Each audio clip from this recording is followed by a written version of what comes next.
जय भोलेनाथ प्यारे भक्तों। भगवान शिव का ध्यान मंत्र जो व्यक्ति को एकाग्रता प्रदान करता है। यदि आप 108 बार इस मंत्र को क्रमशः सुबह शाम जपते हैं तो जल्द ही ये मंत्र कम से कम 40 दिनों के अंदर सिद्ध हो जाता है। इसे दिन के अंत में जाप करने से मन में भारीपन और अपराध बोध से मुक्ति मिलती है और शाम के समय यदि आप इसका जाप करते हैं तो आपको मानसिक शांति मिलती है, जिससे आप गहरी नींद पाते हैं, सुकून वाली नींद पाते हैं। तो आइए सुनते हैं क्या है ये शिव ध्यान मंत्र। नागेंद्र हाराय त्रिलोचनाय भस्मांगरागाय महेश्वराय नित्याय शुद्धाय दिगंबराय तस्मै नकाराय नमः शिवाय। तस्मै नकाराय नमः शिवाय। नागेंद्र हाराय त्रिलोचनाय भस्मांगरागाय महेश्वराय नित्याय शुद्धाय दिगंबराय तस्मै नकाराय नमः शिवाय। तस्मै नकाराय नमः शिवाय। नागेंद्र हाराय त्रिलोचनाय भस्मांगरागाय महेश्वराय नित्याय शुद्धाय दिगंबराय तस्मै नकाराय नमः शिवाय। तस्मै नकाराय नमः शिवाय। नागेंद्र हाराय त्रिलोचनाय भस्मांगरागाय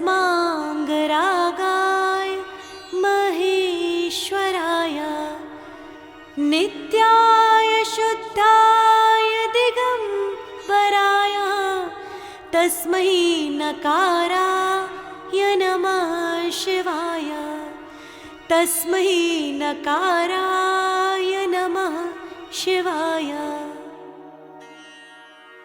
नागेंद्र हाराय त्रिलोचनाय भस्मांगरागाय महेश्वराय नित्याय शुद्धाय दिगंबराय तस्मै नकाराय नमः शिवाय। तस्मै नकाराय नमः शिवाय। नागेंद्र हाराय त्रिलोचनाय भस्मांगरागाय महेश्वराय नित्याय शुद्धाय दिगंबराय तस्मै नकाराय नमः शिवाय। तस्मै नकाराय नमः शिवाय। नागेंद्र हाराय त्रिलोचनाय भस्मांगरागाय महेश्वराय नित्याय शुद्धाय दिगंबराय तस्मै नकाराय नमः शिवाय। तस्मै नकाराय नमः शिवाय। नागेंद्र हाराय त्रिलोचनाय भस्मांगरागाय महेश्वराय नित्याय शुद्धाय दिगंबराय तस्मै नकाराय नमः शिवाय तस्मै नकाराय नमः शिवाय नागेन्द्रहाराय त्रिलोचनाय भस्माङ्गरागाय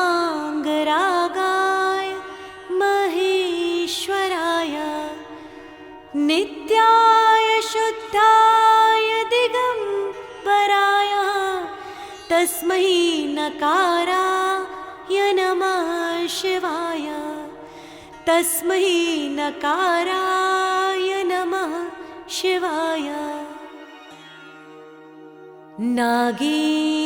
नागेन्द्रहाराय त्रिलोचनाय भस्माङ्गरागाय महेश्वराय नित्याय शुद्धाय दिगम्बराय तस्मै नकाराय नमः शिवाय तस्मै नकाराय नमः शिवाय नागेन्द्रहाराय त्रिलोचनाय भस्माङ्गरागाय महेश्वराय नित्याय शुद्धाय दिगम्बराय तस्मै नकाराय नमः शिवाय तस्मै नकाराय नमः शिवाय नागेन्द्रहाराय त्रिलोचनाय भस्माङ्गरागाय महेश्वराय नित्याय शुद्धाय दिगम्बराय तस्मै नकाराय नमः शिवाय तस्मै नकाराय नमः शिवाय नागेन्द्रहाराय त्रिलोचनाय भस्माङ्गरागाय महेश्वराय नित्याय शुद्धाय दिगम्बराय तस्मै नकाराय नमः शिवाय तस्मै नकाराय नमः शिवाय नागेन्द्रहाराय त्रिलोचनाय भस्माङ्गरागाय महेश्वराय नित्याय शुद्धाय दिगम्बराय तस्मै नकाराय नमः शिवाय तस्मै नकाराय नमः शिवाय